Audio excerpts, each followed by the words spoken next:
Squads is by far the hardest game mode in PUBG. Due to its highly competitive nature, you'll be up against some of the most highly skilled and coordinated players this game has to offer. But the beauty of PUBG lies in not just its skill, but also its strategy. So in this video, we're going to be going over a general outline for squads matches, broken down by each circle. So you and your team can start thinking ahead, playing smarter, and hopefully getting more wins.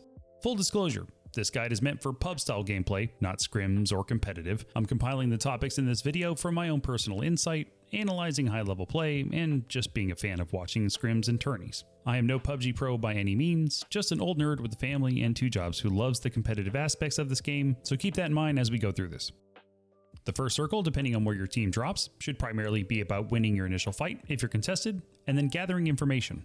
But gathering intel isn't something you do after landing. You start the moment the plane takes off and the flight path becomes visible to you, as you can get a general sense of where the other teams will drop and where they will generally be by the second or third phase depending on where the circle shifts, which can be critical information that'll impact your rotations in future phases. When every team member pulls their chute, they should all be doing a general scan of their surroundings, looking for enemy teams dropping near you and finding the closest possible threat. Usually phase 1's the best time to be aggressive and push fights, because if you win, you come away with a good amount of loot and you won't be punished by zone as much because tick damage is very minimal during phase 1. And as you leave circle 1, grab vehicles. I cannot stress this enough in squads, every team should be using 1 to 2 or 4 vehicles if necessary, as they provide the safest form of transportation when rotating and can even be used as cover in a pinch. Vehicles are a critical part of squads and your team should have at least 1 throughout the entire match. Going into circle 2 is where zone is going to dictate what kind of match your team is going to have. Either it favors your drop and your team can take more of a defensive stance or rotation, or it's going to shift to the other side of the map and then you're chasing zone, which is why vehicles are critical. From circle 2 and on, there are generally 2 styles of play most teams choose, depending on where the zone shifts relative to your team's current position. More times often than not, when you're playing center, you actually greaten your chances of being closer to the next circle, which can make rotating a hell of a lot easier once the next phase hits. Playing center does come with its own set of pros and cons as well. Some of the pros to playing center, as previously mentioned, it greatly increases your chance of being in the zone when the next circle hits. It also gives your team the ability to gatekeep and shoot teams that are playing edge, since most of the time they're scrambling to get into zone and often don't have cover. Another pro of playing center is that there's a less likelihood of teams that are going to push or try and breach your position, unless they're absolutely desperate and have no other choice. Some of the cons to playing center, one of them being that you're extremely visible and you can get shot from all those teams playing edge. Playing center can also restrict your team from looting, since other teams are going to be shooting at you because you're more visible, you're going to be using more meds, your armor's going to get damaged, which will not fare well as the match continues. The last con is that you actually risk a chance of losing circle altogether, and then you're going to be gatekept by those edge teams that you were shooting at originally. Playing edge is exactly what it sounds like. Instead of pushing to the middle of the circle, you ride the outer rim of the zone. This style of play works best usually in these 2 scenarios. 1, the zone hard shifts away from you and your team, and you get stuck chasing circle. It may be better to play the edge until phase 3, giving your team enough time to gather enough info on surrounding teams, find a safe route, and then rotate. Scenario 2 is if it's late game, phase 4 or 5, and there's absolutely no cover in center circle. Playing edge can be a very effective tactic, but does come with some pros and cons. Some of the pros of playing edge are, it allows your team to create space between enemy teams, gather as much intel as possible so any moves you make afterwards are more educated. Playing edge also allows your team to make easier rotations, either using vehicles or utilizing the terrain in order to break line of sight with enemy teams. It also allows you to play at a little bit of a slower pace, letting other teams fight first, allowing you to go in for an easy third party. Some of the cons to playing edge are, nothing's worse when you're trying to rotate on the edge, but then you get caught in a fight, and if you win your fight, then you're reviving teammates, bleeding through meds, and then you're in a panic to get into circle before the next zone kicks in. Another con to playing edge is that it's very easy to be gatekept by teams playing center or who have a compound, especially as it gets to phase 4 and 5.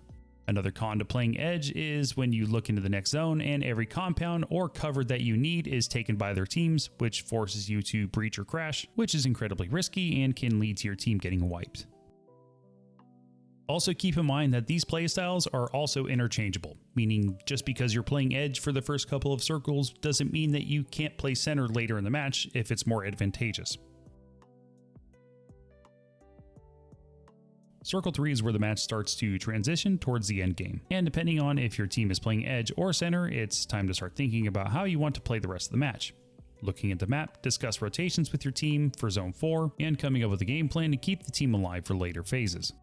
Just try not to hesitate as you're making these choices, because free space on the map will become limited very quickly. As the circle gets smaller, the last thing that you want is to get outpositioned and farmed by another team that's going to gatekeep you, which is why, if possible, earlier rotations during Phase 3 are ideal.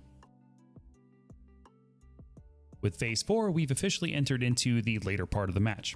This is where your last rotations and decisions will determine your team's fate. Regardless if you're playing center or edge, there really are only two options to choose from for your next rotation. You're either going to a compound, or you're finding a nice piece of terrain that provides you and your team natural cover. Compounds are by far the easier choice of the two, since they give you guaranteed cover and are easy to fortify, but they can also become a death box if you allow a team to breach and put pressure on you using utility.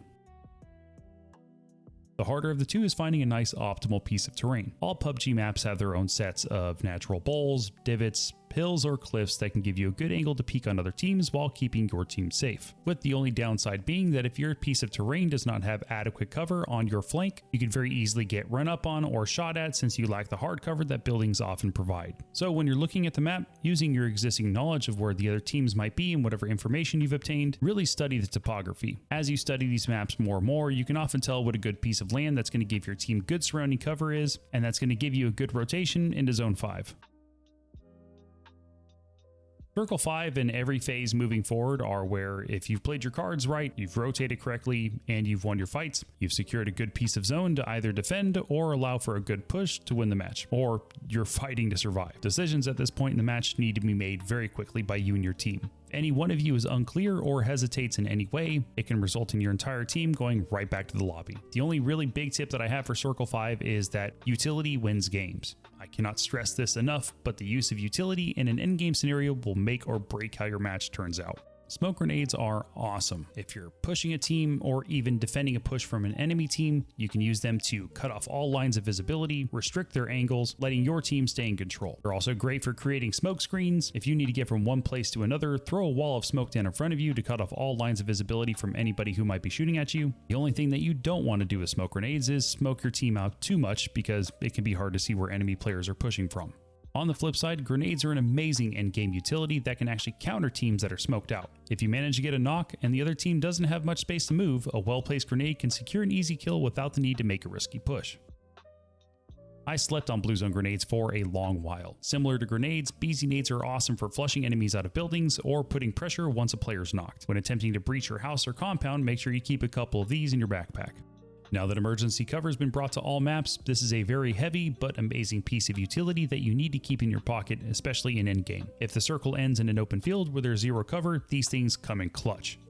At this point in the match, communications with your team need to be short, concise, and accurate.